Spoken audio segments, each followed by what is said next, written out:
Allez, bonjour, ça y est, c'est déjà le jour 3 et vous n'avez plus qu'une seule fois à boire l'aloe vera. Donc, pour certaines personnes, c'est un réel soulagement et pas pour tout le monde, mais voilà. Donc, plus qu'une fois à boire l'aloe vera, vous avez droit aussi donc à 2 shakers, un shaker au matin, un shaker à midi. Sauf si vous préférez manger votre repas complet à midi, eh bien, vous mettrez votre shaker au soir. Donc, c'est 2 shakers sur la journée, un repas complet midi au soir, plus qu'une seule fois l'aloe vera au matin, toujours 120 ml. Donc là, normalement, vous devriez avoir bu toute une bouteille complète. Donc, c'était les 2 premiers jours, vous avez dû boire 1 litre d'aloe vera.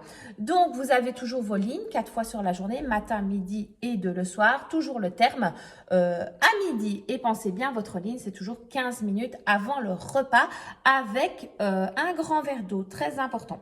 Alors, aujourd'hui, j'ai envie de vous parler donc non seulement de votre repas, donc on se souvient, c'est moitié légumes, un quart féculent, un quart protéines, mais je vous parle aussi du sport. Pourquoi? Parce que voilà, dans le carnet C9, si vous l'avez suivi un petit peu, eh bien, on vous conseille peut-être de faire du sport tous les jours. Moi, personnellement, je conseille de faire un petit peu plus que ce qu'on faisait déjà avant. Donc, si vous faisiez déjà du sport 2 fois semaine, ben, c'est bien de l'ajouter, on va dire, minimum 3, voire 4 fois sur la semaine. Donc ça, c'est vraiment top. Ça, c'est très, très important.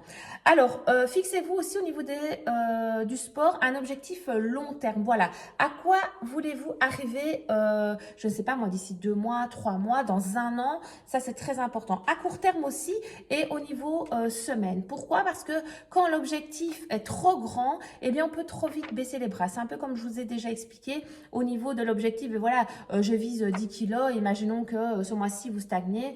Ah, ben j'en ai marre, non, non, non. Non, on se fixe des objectifs mois par mois pour justement ne jamais être déçu. Donc, pareil avec le sport, visez grand et échelonnez tout ça. D'accord? C'est très important. Donc, c'est ça, petit à petit, des objectifs modifiables avec un minimum de temps. Vérifiez aussi au niveau de l'intensité. Moi, personnellement, je me fixe des objectifs au niveau du temps, de l'intensité, au niveau des kilomètres. Ça, c'est très important. Par exemple, ici, moi, je me fixe minimum 5 kilomètres tous les matins. Minimum, toujours dans le même objectif, minimum 40 minutes.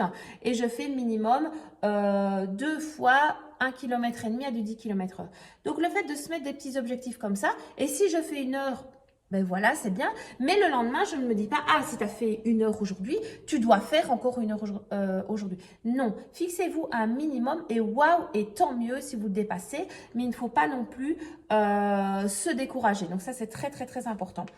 Ah oui, ce qui est important aussi, c'est d'avoir un coach. Vous m'avez moi avec les vidéos, mais le fait de, par exemple, vous motiver avec votre soeur, une amie, vos parents, mais vos enfants, moi je trouve que ce sont les meilleurs coachs au monde. Faites un calendrier avec eux et je vous promets qu'ils seront les premiers à vous dire « Et là, papa, maman, on s'était fixé jeudi pour aller faire du vélo, c'est maintenant, t'as pas le choix. » D'accord? Donc ça, c'est très, très, très important de les mettre dans votre routine et pourquoi pas aussi votre conjoint, votre conjointe. C'est vraiment bien de s'impliquer tous ensemble pour justement se motiver quand on a des petits coups de mou. Et alors, très important aussi, c'est de mettre dans votre vision board au cas où je ne sais pas faire mon sport, vraiment, qu'est-ce que vous pouvez faire? Bon, moi, je vous dis, vous pouvez par exemple faire un gym direct.